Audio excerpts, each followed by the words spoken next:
أعوذ بالله من الشيطان الرجيم پناه وړم الله تعالی شړل شوي شیطان څخه.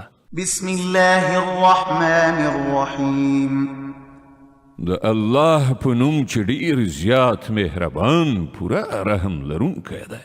قل أعوذ برب الفلق وایه زه پناه غواړم د سباوون په پروردګار من شر ما خلق د هر هغه څه له شر څخه چې هغه پیدا کړي دي، ومن شر غاسق إذا وقب او د شپې د تیارې له شر څخه چې کله هغه خوره شي، ومن شر النفاثات في العقد او په غوټو کې د پوکونکو نارینهو یا ښځو له شر څخه، ومن شر حاسد إذا حسد او د حسدناک له شر څخه چې کله هغه حسد وکړي.